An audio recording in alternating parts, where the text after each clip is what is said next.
De negociação com o top de Canadá, que semana passada está renter semana na Aruba, nós chegamos na outra de contrato novo. Junto, nós firmamos acordo com o ponto de mais importante que vai negociar dentro de 90 dias, para final de outubro aqui, nós também temos contrato novo firmar com o Canadá.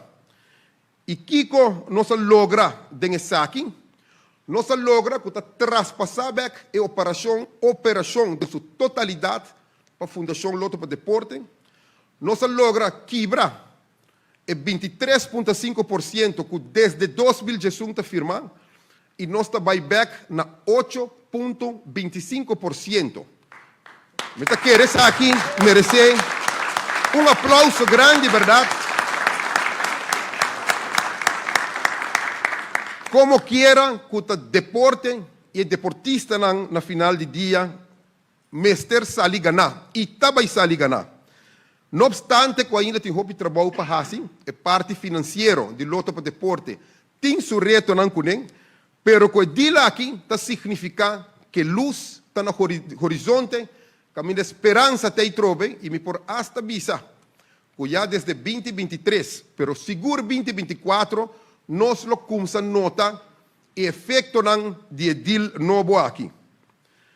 Eu me concorda da trajetória aqui, porque eu tenho roupa líder na presidente da federação aqui dentro.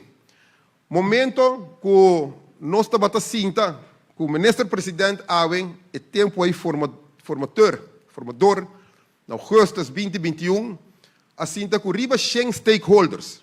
E de nós está Comitê Olímpico Urbano. E me concorda, a senhora Nicole Hooverts, que nos está vice-presidente também do Comitê Olímpico Internacional, uma função muito importante. Depois de uma reunião, publicamente, e em reunião, ela vociferar sua preocupação para o deal de Loto. E está gravada de uma conferência de imprensa onde ela pede para pôr atenção com nós poder contrato aqui back para a placa por chegar e guarda destinar mais concretamente para o deportista e para o deporte.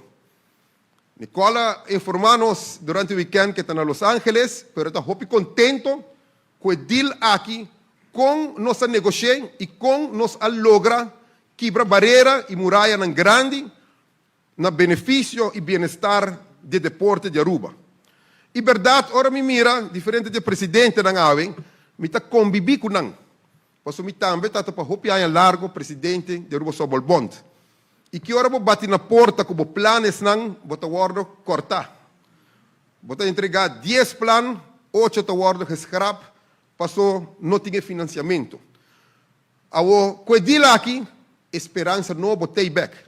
E me está seguro que tem ainda nos dilante, através de manejo concreto, beleid que nós vai ficar estipular concretamente e fundo não dentro do reto grande aqui, mestre por chegar na cada de federação, para assim nós por desenvolver também o deporte para melhor nível.